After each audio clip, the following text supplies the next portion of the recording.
The morning Dave Coleman decided to dismantle his above-ground pool was the same morning Helen Winters had circled in red on her calendar, the Neighborhood Association's quarterly inspection day. Not that Dave knew this or would have cared if he did. After 3 summers of minimal use and maximum maintenance, the aging pool had become more burden than blessing, and the arrival of spring seemed like the perfect time to reclaim his backyard. Dave stood on his back deck at 7 a.m., coffee mug in hand, surveying what would soon be a substantial weekend project. The morning sun glinted off the faded blue tarp cover, which sagged in the middle where rainwater had collected. The once pristine white rim was now a weathered gray, with small patches of green alder forming around the edges despite his diligent winter maintenance. "Today's the day, old friend," he murmured into his coffee. He didn't have his Helen's curtains twitching next door, nor the narrow-eyed gaze that tracked his every movement as he set down his mug and began to gather his tools. Helen, self-appointed guardian of Oak Ridge Estate's property values, had already filled half a notebook with violations she'd spotted during her morning power walks. Dave's pool had been a thorn in her side since he'd installed it without submitting proper paperwork to the HOA, paperwork she created herself as committee chairperson. By 9 a.m., Dave had drained the last of the winter water and was busy unscrewing the metal frame when his phone rang. It was his brother Mike. "Hey, what's up?" "I'm kind of in the middle of something," Dave said, wedging the phone between his ear and shoulder as he continued working. "Just checking if we're still on for the barbecue next weekend. Sarah's making her famous potato salad. Would miss it. Hey, you want a slightly used pool? Free to a good home," Dave laughed. "No thanks. Remember how much trouble I had getting mine approved by our HOA. Not worth the hassle." Dave paused, wrench in hand. "Approved? What are you talking about? Your neighborhood has that dragon lady, right? The one who sent you that passive-aggressive welcome letter when you moved in. Our HOA requires approval for any permanent or semi-permanent outdoor structures. Pools definitely qualify." Dave frowned, vaguely recalling a thick binder of rules he'd skimmed when he bought the house 3 years ago. "I never had anything approved. Nobody said anything." "Well, if nobody's complained, I wouldn't worry about it. What are they gonna do? Make you put it back up?" Mike chuckled. The conversation shifted to their parents' upcoming anniversary, but a sense of unease had settled over Dave. He glanced toward Helen's house and caught a flash of movement at the window. By noon, he made considerable progress. The pool liner lay flat on the lawn, dry in the sun, while sections of metal frame were stacked neatly by the garage. Dave was sweating through his t-shirt despite the mild spring temperature, but felt satisfied with his work. He was hosing down the last of the frame pieces when a sharp voice cut through the peaceful backyard. "Excuse me. What exactly do you think you're doing?" Dave turned to find Helen Winters standing at the edge of his property, arms crossed tightly over her chest. Her gray hair was pulled back in a severe bun, and she wore the unofficial uniform of HOA enforcers everywhere, khaki pants and a polo shirt with the neighborhood logo embroidered on the breast pocket. "Hey, Helen. Just getting rid of the old pool. Need some space back in the yard this summer." Helen's thin lips pressed into an even thinner line. "Did you submit a removal request to the HOA? Any structural changes must be approved by the committee." Dave stared at her, water still running from the hose in his hand. "I need permission to remove my own pool from my own backyard." Section 8, paragraph 12 of the Neighborhood Covenant clearly states that all recreational installations and their subsequent removal require proper documentation and approval. Helen's voice had taken on the rehearsed quality of someone who had memorized rules specifically to quote them at others. "Helen, it's an above-ground pool. It's not even anchored to anything. Rules are rules, David. I'll have to report this violation." Dave turned off the hose and stood to his full height. "You do what you feel is necessary, Helen. So will I." Neither of them realized just how quickly their quiet neighborhood dispute was about to escalate, or how many people would eventually hear about it. Dave spent the rest of Saturday finishing the pool dismantling, pointedly ignoring the multiple appearances Helen made at her back window, smartphone in hand, presumably documenting his every move. By Sunday afternoon, no trace of the pool remained except for a perfect circle of flattened grass. Dave stood in the center of it, mentally planning where he'd plant new sod, when his doorbell rang. "Coming," he called, making his way through the house. He opened the front door to find not just Helen, but 3 other members of the HOA committee standing on his porch.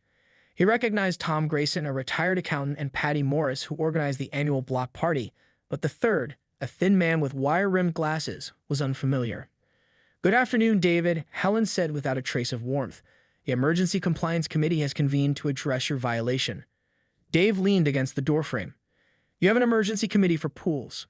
"For all urgent compliance matters," the thin man said, extending his hand. "Walter Prescott, Secretary of the Architectural Review Board. We understand you've removed the recreational installation without proper authorization. Look, Dave said, not taking the offer hand, it's a portable pool. It came in boxes from a big box store. I set it up, now I've taken it down. End of story. Helen sniffed. The covenant makes no distinction between permanent and temporary installations. The rules clearly. I've lived here 3 years with that pool, and you've never said a word about permits, Dave interrupted. We've been quite lenient, Helen replied. But removal constitutes a structural change to the property's appearance. We'll need you to submit the proper paperwork retroactively and pay the associated fines. Dave felt his patience evaporating. Fines? For removing something from my own property? Tom Grayson, who until now had remained silent, cleared his throat. It's a $150 processing fee, plus $50 per day from when the work began until approval is granted. Standard procedure. Dave did the quick math. So minimum $250, possibly more, because I took down my own pool. Rules exist for everyone's benefit, Helen said with the smug satisfaction of someone who'd never broken one in her life. Dave took a deep breath. I'm not paying any fines for removing my own property from my own backyard. Helen's eyes narrowed. Then we'll have no choice but to place a lion on your property and notify you of further violations. Further violations? What further violations? Helen consulted her ever-present notebook. For starters, your mailbox is 2 inches below regulation height, your garden hose is visible from the street when not in use, and the shade of your front door is crimson glory when the approved color palette only permits rustic red or burgundy bliss. Dave stared in disbelief. Are you serious right now? Additionally, Helen continued as if he hadn't spoken, removal of the pool has revealed a circular dead patch in your lawn which violates Section 5, Paragraph 3. All grass must be maintained in a uniform, healthy condition. It's been covered by a pool for 3 years. The grass needs time to grow back. Patty Morris, who had remained uncomfortable throughout the exchange, finally spoke up. Maybe we could give Dave some time to address these issues before moving forward with. The rules apply to everyone, Helen interrupted sharply. No exceptions. Dave had reached his limit. Okay, I'm done with this conversation. I'm not filing any paperwork, I'm not paying any fines, and I'm definitely not repainting my door because you can't tell the difference between crimson and burgundy. Helen's face flushed with anger. You leave us no choice but to escalate this matter. Escalate away, Dave said, and closed the door. Through the front window, he watched the committee members retreat down his walkway, Helen gesticulating wildly as she spoke. Tom and Patty looked uncomfortable while the thin man, Walter, was furiously taking notes. Dave grabbed his phone and called his brother. Hey, Mike, remember how you joked about the HOA making me put the pool back up? It's not funny anymore. After explaining the situation, Mike whistled. That's insane. Have you checked if they actually have the authority they claim? Most HOAs have rules, but enforcement is another matter. I never really read all that paperwork when I moved in, Dave admitted. I should probably do that now. Good idea. And maybe talk to some neighbors too. If this Helen person is harassing others the same way, you might not be alone. Dave spent the evening digging through his filing cabinet until he found the Oak Ridge Estates Community Covenant, a 96-page document in tiny print. By midnight, he'd learned several important things. Yes, there were rules about recreational installations, but they applied specifically to permanent structures like in. Dave called his office to take a personal day, a decision that felt surprisingly liberating.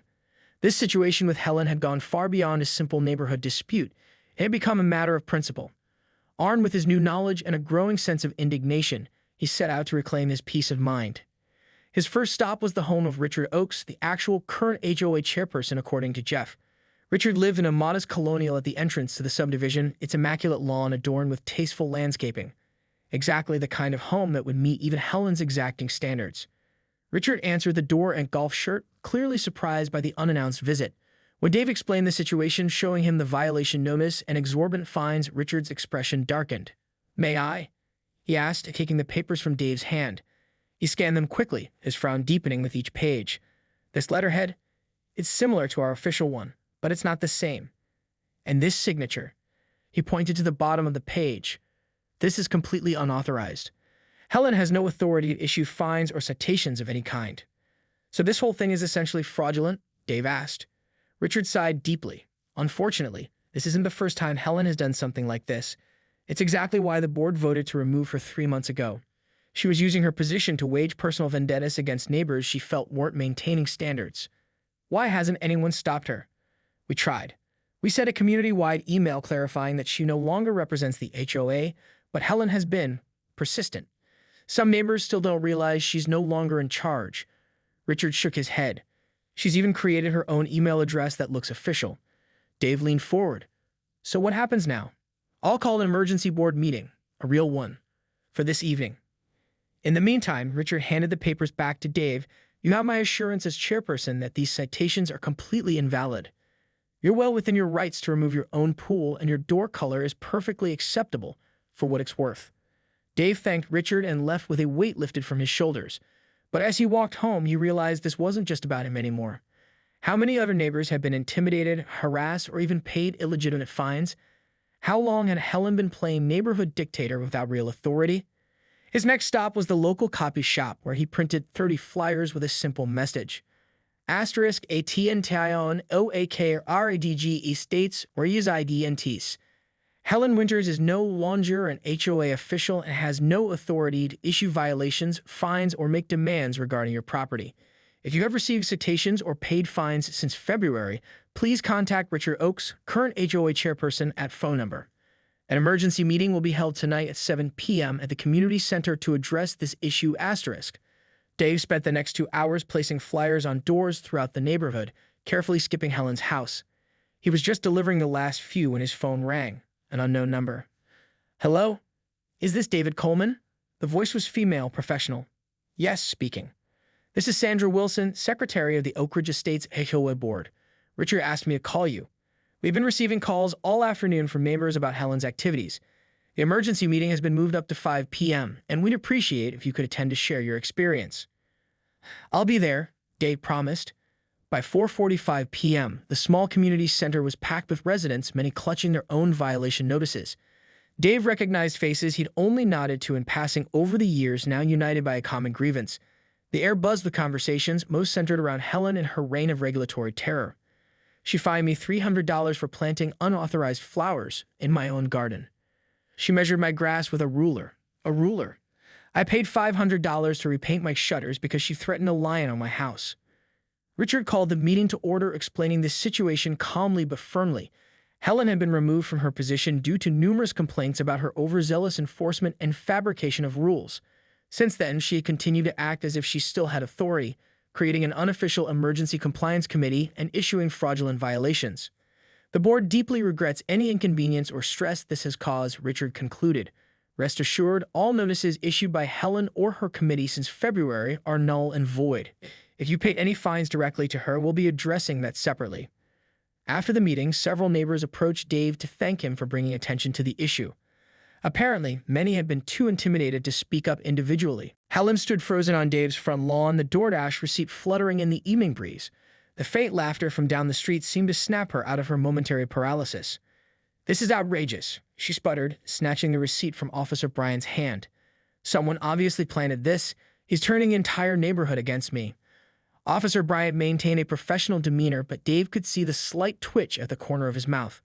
Ma'am, I understand you're upset, but as I explained, this is a civil matter between you, Mr. Coleman, and your HOA. I suggest you take it up with your board. The board is incompetent. Helen's voice rose higher. That's why I had to form the emergency committee. Someone has to maintain standards. The officer glanced at Dave and back to Helen. Again, that's between you and your HOA. Now, unless there's an actual crime to report, I need to get back on patrol. Helen wasn't ready to concede. What about destruction of property? He destroyed a neighborhood asset. Dave couldn't hold back anymore. It was my pool, Helen. On my property. Bought with my money. Officer Bryant held up a hand to calm the situation. Let me get this straight. This pool was on Mr. Coleman's property, purchased by him and installed by him? Yes, but, Helen began. And the HOA rules you're citing, the current board chairperson has already confirmed they don't apply in this situation, correct? The officer looked at Dave. Correct, Dave confirmed. Richard Oakes, the actual chairperson, already stated I'm within my rights. Officer Bryant nodded. Then, as I said, this is not a police matter. He turned to head back to his cruiser. Helen, seeing her leverage slipping away, made one final desperate play. What about the other violations? His grass is patchy, his mailbox is too low, and he's violating at least 15 other covenant restrictions. The officer paused, then turned back slowly. Ms. Winters, have you called the police before about HOA violations? Helen lifted her chin. When necessary. Someone has to enforce the rules.